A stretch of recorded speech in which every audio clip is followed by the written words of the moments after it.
அமெரிக்க அரசாங்கம் கடந்த பல வருடங்களுக்கு பிறகு மத்திய கிழக்குல முதல் முறையா ஒரு மிலிட்டரி ஆபரேஷன் அப்படிங்கறத ஏமன்ல நடத்த ஆரம்பிச்சிருக்காங்க.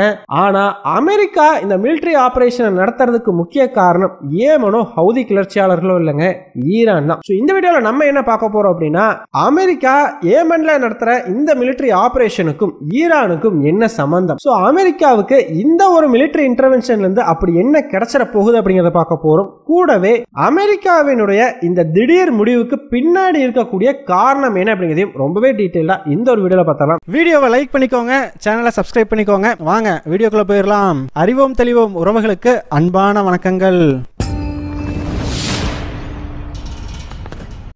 முதல் விஷயமா, ட்ரம்ப் அரசாங்கம் ஏமன்ல இருக்கக்கூடிய ஹவுதி கிளர்ச்சியாளர்களுக்கு எதிராக ஒரு மிகப்பெரிய மிலிட்டரி ஆபரேஷன் அப்படிங்கறத நடத்திட்டு வர்றாங்க.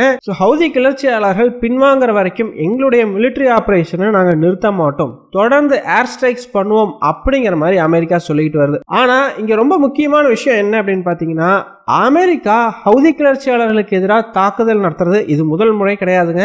இஸ்ரேல் ஹமாஸ் போர் ஆரம்பிச்சதுல இருந்தே அமெரிக்கா ஹவுதி கிளர்ச்சியாளர்கள் மேல அப்பப்போ தாக்குதல்கள் அப்படிங்கறத நடத்திக்கிட்டு வந்துகிட்டே தான் இருந்தது. ஆனா இந்த முறை இந்த ஒரு தாக்குதல் ரொம்ப முக்கியத்துவம் பெறதுக்கான காரணம் என்ன அப்படின்னு பாத்தீங்கன்னா, ஈரான் தாங்க.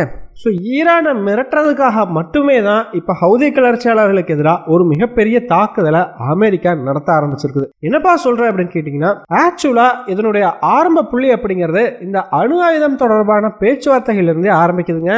ஈரான் அணு ஆயுதத்தை தயாரிக்கிறதுக்கான ஒரு கிரிட்டிக்கல் பாயிண்ட்ல இருக்கிறாங்க அப்படிங்கறத நம்ம ஆல்ரெடி பல வீடியோஸ்ல பார்த்திருக்கோம். கிட்டத்தட்ட நெருங்கிட்டாங்க. அவங்க நினைச்சா இன்னும் கூடிய சீக்கிரம் ஒரு 6 அணு ஆயுதம் வரைக்கும் தயாரிச்சிட முடியும் அப்படிங்கறது எல்லாமே பார்த்திருந்தோம். இப்ப இந்த கிரிட்டிக்கல் பாயிண்ட அமெரிக்காவும் இஸ்ரேலும் மிஸ் பண்ணிட்டாங்க அப்படின்னா அவங்களால இனி எப்பயுமே ஈரான் ஒரு அணு ஆயுதத்தை தயாரிக்கிறத தடுத்து நிறுத்தவே முடியாது. இதனால தாங்க ட்ரம்ப்பும் அவர் ஆட்சிக்கு வந்ததுல இருந்தே பெரிய அளவுக்கு ஈரானை போக்கஸ் பண்றாப்படி. ட்ரம்பினுடைய எண்ணம் என்ன அப்படின்னு பாத்தீங்கன்னா, பெரிய அளவுக்கு பிரஷரை போட்டாலே போதும் ஈரான் பேச்சுவார்த்தைக்கு வந்துருவாங்க அப்படிங்கறதா. ட்ரம்பை பத்தி சொல்லவே தேவையில்லை, அவரோட சென்ட்ரல் பாலிசி அப்படிங்கறதே இந்த பிரஷர் தான். இந்த மேக்சிமம் பிரஷரை போட்டே எல்லா நாடுகளையும் தன்னுடைய வழிக்கு கொண்டு வந்துடலாம்னு நினைக்கிற நபர் தான் ட்ரம்ப். இதே மாதிரி மேக்சிமம் பிரஷர் பாலிசி தான் கடந்த 2018 இந்த JCPOA அக்ரிமெண்ட்ல இருந்து வெளியேறினப்பையும் ட்ரம்ப் ஃபாலோ பண்ணியிருந்தா அப்படி. ஆனா அப்போ அந்த பாலிசி ஈரானுக்கு எதிராக ட்ரம்ப்புக்கு கை கொடுக்கல. இந்த மேக்சிமம் பிரஷர்ங்கிறது தோல்வியை சந்திச்சிருந்தது.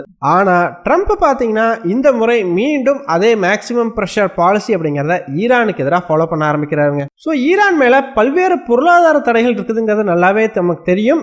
எந்த நாடாச்சும் ஈரான் கூட வர்த்தகம் பண்ணாங்கன்னா அந்த நாடுகளுக்கு எதிராகவும் அமெரிக்காவினுடைய பொருளாதார தடை பாயும். ஆனா ஈராக்கு மட்டும் இதுல ஒரு விலக்கு உண்டுங்க. ஈரானுக்கும் ஈராக்குக்கும் இடையில சில வர்த்தகத்துல இந்த பொருளாதார தடை அப்படிங்கிறதுல இருந்து ஈராக்கு விலக்களிச்சிருக்குது அமெரிக்க அரசாங்கம். அவங்க மட்டும் ஈரான் கூட இந்த வர்த்தகம் எல்லாம் பண்ணிக்கலாம். ஆனா இப்ப ட்ரம்ப் அரசாங்கம் ஈராக்கு கொடுத்திருந்த அந்த ஒரு பொருளாதார தடையில இருந்த விலக்கையும் இப்ப கம்ப்ளீட்டா எடுத்திருக்கிறாங்க.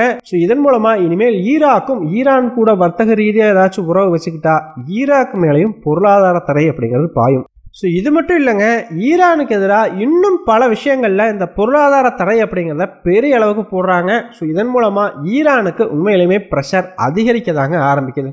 ஆனா ஈரானை பொறுத்த வரைக்கும் இந்த விஷயத்துல பின்வாங்குற மாதிரி இல்ல. இந்த நிலைமையில தாங்க இவ்வளவு பிரஷர் போட்டும் ஈரான் தன்னோட வழிக்கு வரல அப்படின்றதையும் கடந்த மார்ச் 7ஆம் தேதி அன்னைக்கு ட்ரம்பே ஈரானுக்கு ஒரு லெட்டர் ஒன்னு எழுதுறாருங்க. இந்த லெட்டர் தான் இப்ப நடந்துகிட்டு இருக்கிற எல்லாத்துக்கும் ஆரம்ப புள்ளி அப்படின்னே சொல்லலாம். இந்த லெட்டர்ல ட்ரம்ப் என்ன எழுதியிருந்தார் அப்படிங்கிறது தெரியாது. ஆனா இந்த லெட்டர் UAE அரசாங்கத்துக்கிட்ட கொடுக்கப்பட்டு UAE அரசாங்கம் அதை ஈரான் கிட்ட கொண்டு போய் சேர்த்திருந்தாங்க.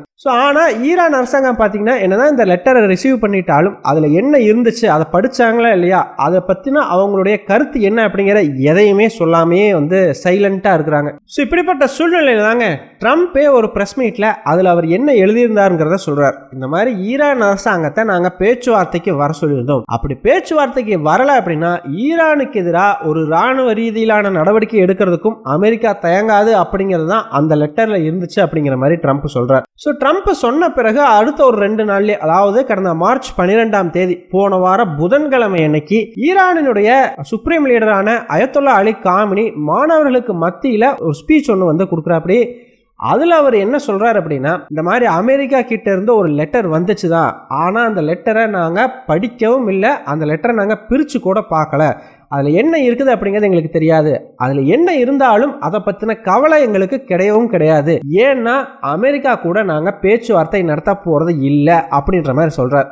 ஸோ ஏன் பேச்சுவார்த்தை நடத்த மாட்டீங்க அப்படின்னு கேட்கப்பட்ட பொழுது, இதே மாதிரி தான் கடந்த 2015ஆம் ஆண்டு எல்லா நாடுகளும் சேர்ந்து வாங்க பேச்சுவார்த்தை நடத்தலாம்னு கூப்பிட்டாங்க. நாங்களும் போய் பேச்சுவார்த்தை நடத்தினோம். ஆனா அதன் விளைவா போடப்பட்ட ஒப்பந்தத்தை அந்த நாடுகளே கடைசியில முறிச்சுக்கிட்டு போயிட்டாங்க. ஸோ அவங்க போடுற ஒப்பந்தத்தை அவங்களே முறிச்சுக்கிட்டு வெளியேறாங்க. அப்படிங்கும் பொழுது இப்பயும் என்னை வந்து பேச்சுவார்த்தைக்கு வர வச்சு ஒரு ஒப்பந்தத்தை போட்டு இந்த ஒப்பந்தத்தையும் அவங்க முறிச்சுக்கிட்டு போக மாட்டாங்கன்றதுக்கு என்ன உத்தரவாதம் இருக்குது அப்படின்ற மாதிரி கேட்கிறாரு. அது மட்டும் இல்ல, இந்த பேச்சுவார்த்தைக்கு எங்களை மிரட்டி வந்து வர வைக்கலாம், எங்க தலையில கண்ணை வச்சு ஒரு டேபிள்ல உட்கார வச்சு பேச்சுவார்த்தை நடத்தலாம்னு சொல்லி அமெரிக்கா நினைக்குது.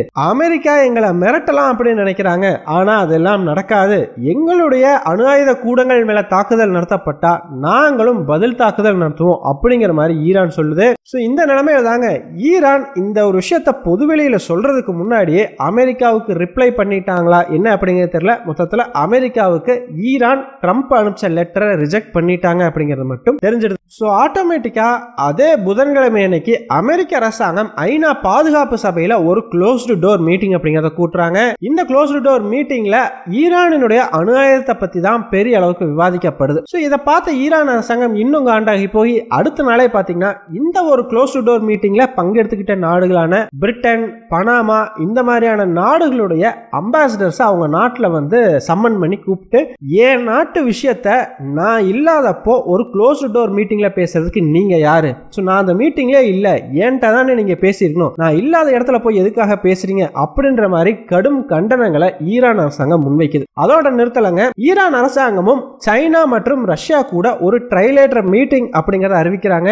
இந்த மீட்டிங்கினுடைய நோக்கமுமே ஈரானோட இந்த அணு ஆயுதம் தொடர்பான ப்ரோக்ராமை பத்தி பேசுறதுதான். இந்த மீட்டிங்கினுடைய முடிவுல சைனாவும் ஓகே ஈரான் ஒரு கிரிட்டிக்கல் பாயிண்ட்ல இருக்குது அப்படிங்கறத ஒத்துக்கிறாங்க. அது மட்டும் இல்ல, என்னதான் அவங்க ஒரு கிரிட்டிக்கல் பாயிண்ட்ல இருந்தாலும் சும்மா அவங்கள பிரஷர் பண்ணி பேச்சுவார்த்தைக்கு வர வைக்கிறது இல்ல ஃபோர்ஸை யூஸ் பண்ணி மிரட்டி பண்ணி வைக்கிறது இதெல்லாம் சரி கிடையாது.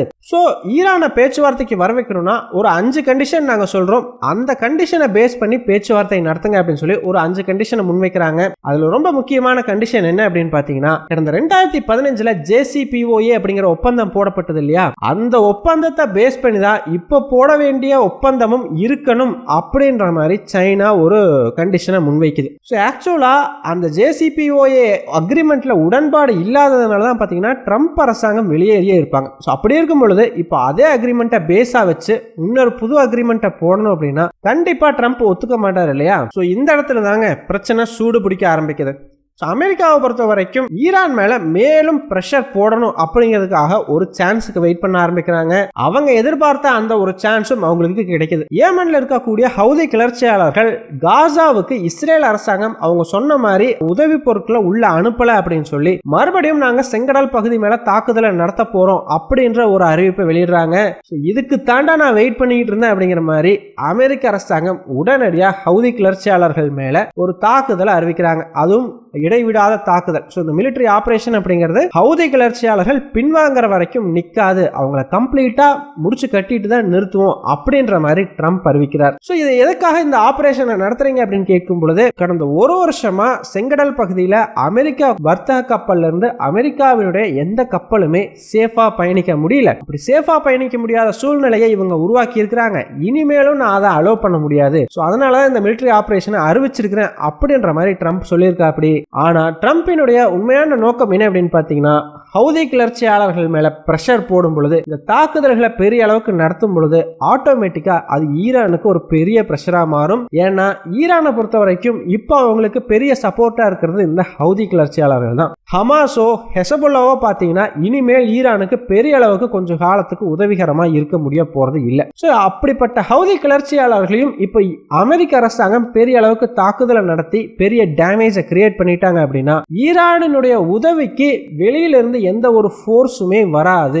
அது ஈரானுக்கு பெரிய பிரச்சனை உருவாக்கும். அதை விட முக்கியமா செங்கடல்ல ஈரானுக்கு இருந்த அந்த ஒரு ஹோல்ட் அப்படிங்கிறது ஈரானுக்கு போயிடும். ஸோ ட்ரம்ப் பார்த்தீங்கன்னா பைடன் அரசாங்கம் ஏமன் மேல தாக்குதல் நடத்தின மாதிரி ஒரு ப்ரிசைஸ் ஸ்ட்ரைக்ல எதுவும் பண்ணலங்க. கரெக்டா இந்த ஒரு விஷயம் தான் எங்களுக்கு பிரச்சனையா இருக்குது, அந்த ஒரு விஷயத்த நாங்க டார்கெட் பண்ணி அட்டாக் பண்றோம் அப்படிங்கிற மாதிரி அட்டாக் எல்லாம் பண்ணலங்க. ரேண்டமா அவங்க கையில சிக்கின டார்கெட்ஸ் மேல அட்டாக் பண்ணியிருக்கிறாங்க.